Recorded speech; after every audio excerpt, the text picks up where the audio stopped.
ardaydan oo gaaris ku dhawaad 30 arday kuwaas oo dhameeyay qaybta koowaad ee waxbarashada kana qalin badashay dugsiga hoose dhexe iyo sare ee adalti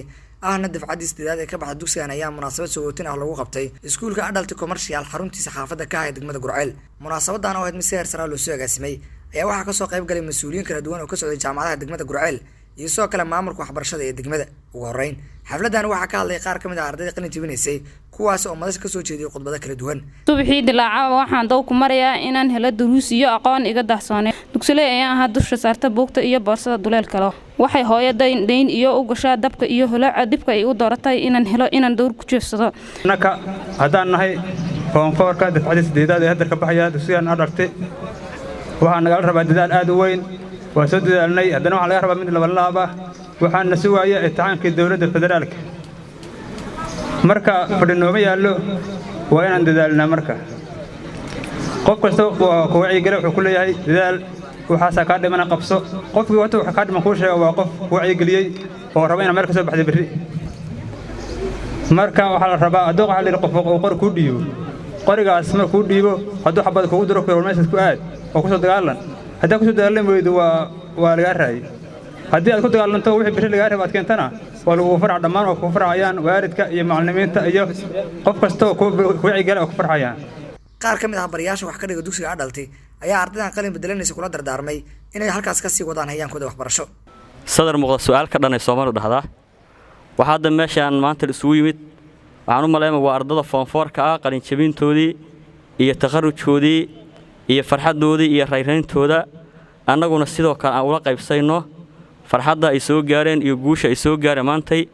aan annagu ugu faraxsanahay waxaan leenahay qalin jabintiina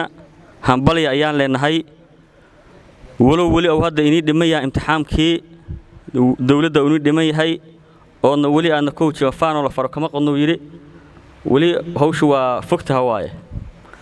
markii daraaddeed farxadaas aan wada wadaagaynaa maanta waxa halkan ay u tahay maalintoodii u dambeeyay ardada form 4 ka ee ka baxay iskuulka adalti ardaas waxaan leenahay ambali waxa farxad noo ah waadi aad ku bogaadinayna inay tahay maalintii ugu dambeeyay waad ka baxaysaan iskuulka gabi ahaanba waxbarashada soo wadeen maalmo iyo sanado iyo bilo badan waxaan idin leenahay maanta farxad ay noo tahay inay tahay maalintii ugu dambeeyay waad ka baxaydaan iskuulka aadna gabagabeynaysan waxbarashada dugsiga sare waxbarashada kuma dhamaatay dugsiga sare marka dugsiga sare ka baxda kadib waxa ku dhiman oo u sii gudbaysa waxbarashada tacliinta sare waa jaamacadaha marka waxaan aad iyo aad kula dardaarmayaa inaan ka harin waxbarashada halkaas oo dada markay dugsiga sare ka baxaan meeshaas uga tahay waxbarashada marka waxaan aad iyo aad kula dardaarmayaa inaad u sii gudubtaan waxbarashada tacliinta sare oo danka jaamacadaha awood si saartaan waxaan ku soo gootinaynaa insha Allah waa farxad iyo reereyn in ka soo gootinta ay ku qurux badneed maray imtixaankii dawladda ay galeen way soo baaseen oo jaamacad isku diyaarinayaan oo soo gootin qurux badan taas oo qurux badnaan lahayd tani waxa waa tii lagu soo gootin lahaa inay soo dhameysteen waxbarashadii halka sano soo socotay maxay ahayd oo manhajkii form 4 ay soo dhameysteen waxaana ku rajaynaynaa insha Allah 100% inay baasi doonaan imtixaankaasi oo ay gudbi doonaan ilaa waxaan ka warhaynaa dadaalkoodii iyo sida ula socdeen casharradooda sida ahaayeen aan ka warhaynaa marka waxaan rajaynaynaa insha Allah inay si qurux badan ay u baasi doonaan imtixaankaasi oo waliba dadka qaar aan ka filayno kaalmo hore oo aad u qurux badan inaan ka heli doono maanta xalfadan waxay ku saabsan tahay xalfadda dabaaldega ama qalin bedelashada ardada form 4 ka iskuulka adalti runtii maanta waxaan la qaybsanaynaa farxadda iyo reereynta walow dadaalo badan ay u dhiman yihiin oo imtixaankii wali u dhiman yahay balse ay soo afmeereen duruustii una diyaar garoobayaan imtixaanka waxaan u ducaynaynaa waxaan leenahay imtixaanka Ilaahay ku guuleeyo duca ay naga mudan yihiin maanta waxaan leenahay dadaala meelo sare ka soo muuqda intaas ayaan ku dhiirigelinaynaa insha Allah dhan kale gudoomiyaasha jaamacadaha kala ah Plasma Safana Imam Shaafici iyo Golden ee degmada Gurceel ayaa dhamaantood ardayda si tusaalooyin kala duwan kuwaas oo lagu gaaro wadooyinka guusha inaad aqbashaan inaad deegaankiina camirtaan haddii tan camri weydaan mid kale camiraydan la hurima camiraad Soomaa marka waxaan idin rajaynaynaa ugu horeyn inaad deegaankiina aamintaan naftiina aamintaan waxaan rajay doonaa insha Allah in wax weyn ay noo suura galaan iskuulka adalti Gurceel abaal weyn ayuu ku leeyahay maalintii adalti Gurceel uu imaanayay waxa jiray jiil badan oo isku arkay in ay dhaaftay waxbarashadii idaacadaha waxaan ka maqlay xayisiin aad u qaab xun waxay dhahaan dadka ay kala weyn tahay da'dooda iyo waxbarashadooda wax aad u ceeb ah waa yani iskoolada qaar waxay sheegaan programmi ah inay siinayaan dad aqoontooda iyo da'dooda ay kala weyn tahay ay waay qofka waxa muhiim ah maalinta uu fursad helo inuu wax barto qof lagu dhaliili kara ma lahan 30 sano jirta maanta ku dar lagu baraa 30 sano qofkan dana kala ka dhacay Soomaa ama uu xanuunsanaaba maanta soo caafimaaday ma waxa la saaraa culays ah 30 sano problemkii ku haysta in waxa lagu faquuqo waxa aad u fiican ma aha waxaan rajaynayaa wasaaradaha waxbarashada ee dalku inay u diyaar garoobaan shaqooyinka ay hayaan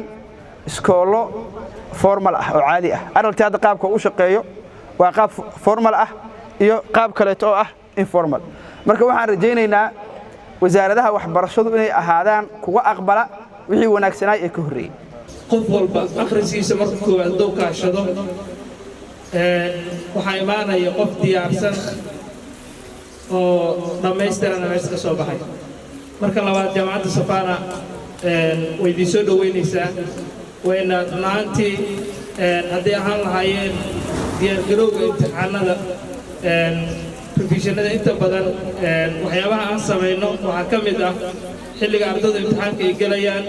maadooyinka markaasi ardaydu ay codsadaan oo ugu adag iskuullada si guud ayaan waxaan u qabanaa profession guud oo imtixaanadii hore la galay haddii aan lahaayeen TVska imtixaanadu meelahay ka imaanayaan ardayga waxyaabaha laga rabo inuu iska ilaaliyo meelaha la rabo inuu xoogga saaro meelahaasoo dhan ardaydan waa ka saacidnaa xilliga marka maalinta garab istaagga nooga baahan yihiin maalintaas waa marka insha Allah taasna diyaar aan nahay oo muhiimka ardayga u ah oo aysan wada aqoonin dadku aysan u malin wax macna ku fadhiya waa tala bilaash tala lacag la'aan ayaan siinaa ardayda deegaankeena anaga waxa ku furan maskax ahaan safar waxbarasho ku furan dib mala tadriijiyana saas ka soo dhamaan doona markii kuwii safray ay feedbacka ay kula soo laabtaan kuwii joogay oo ka wanaagsanaado kuwii joogay markii uu wanaagsanaado kuwa dambe oo safri doona waxay dhigi doonaan war kuwii joogay baa ka wanaagsanaaday kuwii tagay sidaas awgeed anaga waa joogayna psychologically marka saas ka dhamaanay kaas tala marka waxaan siinaa ardayda bahda tacliinta sare haddaan nahay jaamacadaha haddii ardaygu uu yiraahdo waa safraya meesha mustaqbalkiisa ku habboon oo dhigayo talanka siinaa Cabdullaahi Xaali Cabdulle oo ka tirsan xafiiska wasaaradda waxbarashada ee degmada Gurceel ayaan ardayda qalin jabinaysa ku booriyay muddadii ay soo wadeen safarka waxbarashada waxa uu xusay in waxbarashada ay tahay mid kaliya lagu gaari karo horumar inta waxay joogtaan xilligii aad gura lahaydeen mirihii aad soo beeriseen intaas arabtu waxay dhahan qofkii dadaalay iyo dadaalkiisa hela hadaa iska jiifato weligaa waxa waaye jiifkaagaas la ku jiraysa Soomaalidu maxay dhahan ninkii saxdaa Siciidi dhalay waxa ogaataa ardayo ama gabarayaba wiilow meeshaan maanta ay fadhisid waxa gacantaada ku jira mustaqbalka inta qof ka dambaysa ama awlaad Ilaahay ku sii doono gacantaada maanta ku jiraan adiga go'aami kara sababtu waxay tahay haddii maanta shahaadadaada ay kugu soo qoranto inaad ku baastay 40% ama 50% sidee qabtaa cunuga hadhow adiga aad dhashay inaad tiraado wax aqriyo dadaal aaba adiga shahaadada soo danaa kugu qoranay maxaan iga qabtaa markuu tiraado waxa uu sheegtay ma taqaanaa waa qasban tahay ujeedadaadu maxay tahay marka mustaqbalka cunuga Ilaahay ku sii doono ama awlaadaada ayaa maanta wuxuu ku jiraa gacantaada fadlan ilaali mustaqbalka ubadkaaga oo hadayicin meel cilaan hadhiin taas waa meel marka intaas looga soo gudbo imtixaan horta magaciisaas marka la sheego ayuu imtixaan yahay laakiin wax ka yimaada ama de waxa hadhowtii dib ugu soo laabta midna waxay noqotaa negative impact midna waxa waaye positive mar waa negative oo markii la yiraahdo ardayga 4 sano wax soo dhiganay imtixaankii uu ku dhacay qof walba uu dareemi kara ardaygaas iyo waxyaabaha ku imaan kara ama uu dareemi karo xilligii la yiraahdo ardaygan imtixaankii uu ku baasay oo 10 arday ugu horeysay imtixaanka ayuu ka mid noqday farxadda uu dareemayo qofka waalidka